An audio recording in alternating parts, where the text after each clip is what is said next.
Hey friends, Kim with Stones Hill Homestead, and I am on day 2 of souping with friends. And I had some butternut squash sitting out on our front porch, and we got a freeze.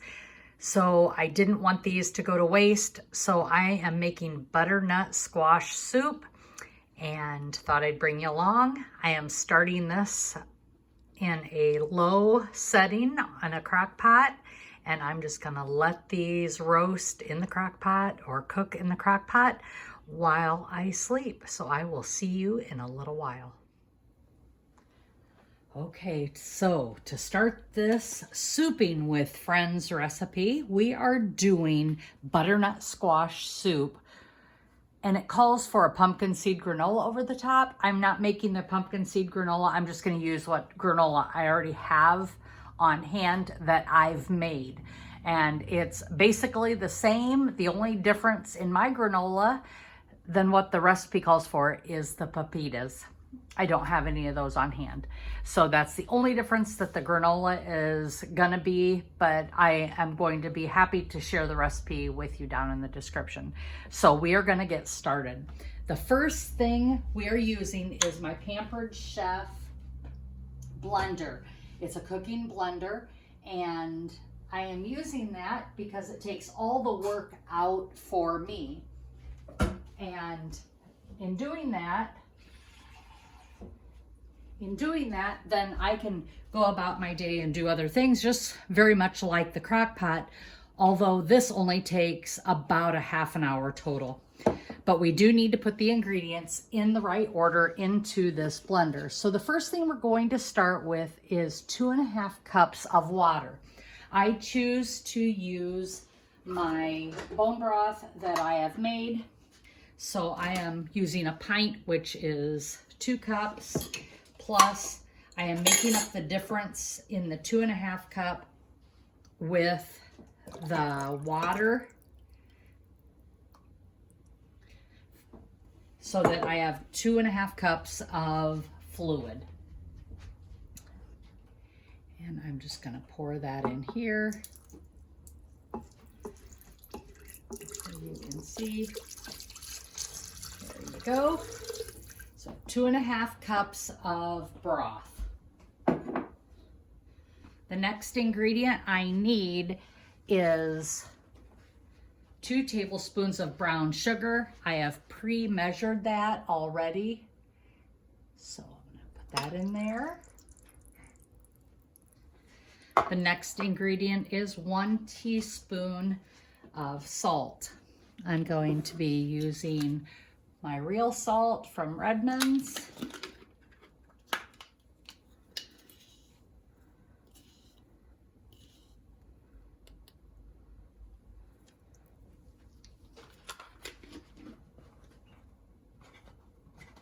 Then we need a quarter teaspoon of cinnamon.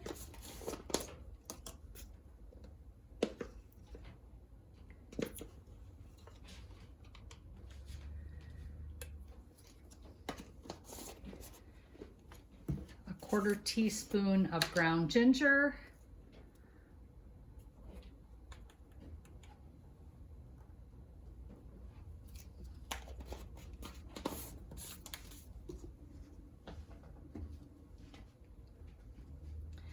three cups of butternut squash that is peeled and cut up. As you saw earlier, I put my butternut squash into the crock pot and it cooked while I slept. So it was ready for me to clean out because I didn't want to take the time just getting home from work this morning, and I just didn't want to do that. So I just made it easy on myself and put it in the crock pot. The other reason it ended up in the crock pot was it froze, and I just made a mess. It froze, and this was sitting out on my front porch. I'm gonna scoop that in here, clean up my mess, throw this away. And I didn't want this squash going bad. So that is the main reason for doing that. The next piece after adding the squash is 2 medium carrots cut up, which I've done.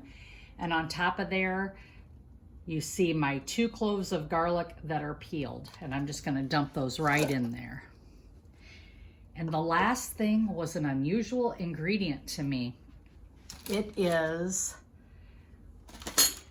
a 1/4 cup of dried apples, diced. I don't have any dried apples. And so I have got this crispy fruit, freeze-dried all apple, and I need a 1/4 cup of that. And so I'm just gonna use some of that, and I'm just gonna dump those in there. There's my apple. And that's it. I'm going to put on the lid now. Let me wipe this rim off from where I made my mess.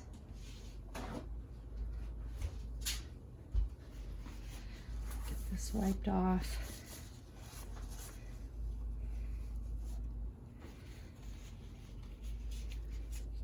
There we go.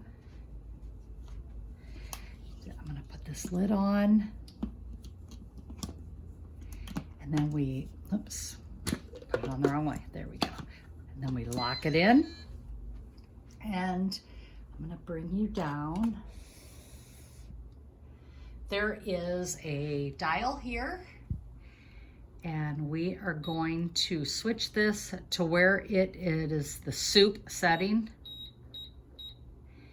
And we are going to hit that. And now it's going to start cooking for me. Oh, friends, I just about messed up. I looked down and realized I forgot to put in my onions. And I had diced them, and it's a 1/2 of a medium onion. Some people said to make sure that you saute these onions beforehand. They like that flavor better, and I'm not doing that today. I don't have time for one, and I'm just gonna do it without. I don't mind the onion flavor, but it is a 1/2 of a medium onion. So I'm going to add that to the top right there. I'm glad I caught that before we got started. And we'll start again. And the last piece of this recipe is we need to add heavy whipping cream, and it is 1/2 cup. So I'm just taking off the top of this, and I'm adding this heavy whipping cream in here. We put this on, and all we do now is just pulse to get that cream in there.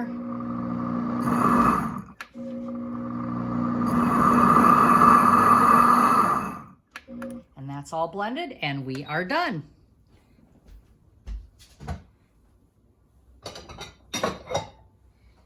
And I'm going to grab my bowl and my bowl cozy. I'm gonna move this back a little bit so you can see. We're gonna lower you down.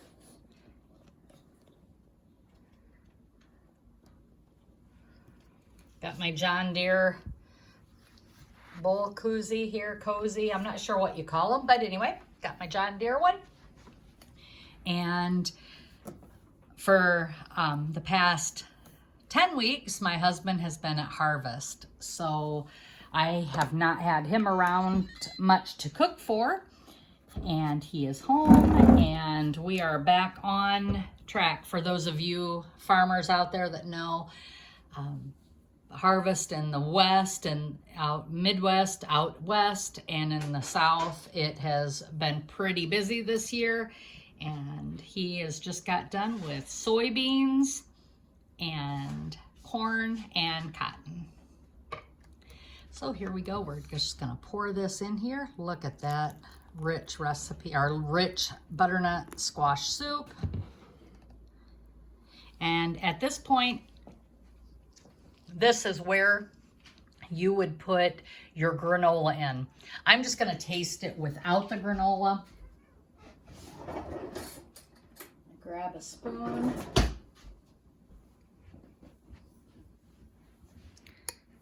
And it does. It is just absolutely a beautiful soup. It's nice and creamy.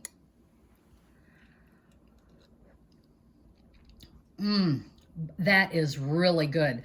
The cinnamon really comes through, and that ginger, it is a definite keeper for butternut squash soup.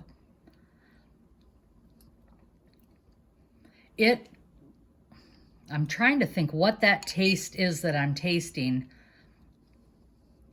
of my ingredients. That cinnamon is just unbelievable. Adding that cream just makes it really, oh gosh, rich, I guess, if you will. It's got to be that cinnamon and ginger that I'm tasting. Oh, the brown sugar. That's giving that sweet with those carrots.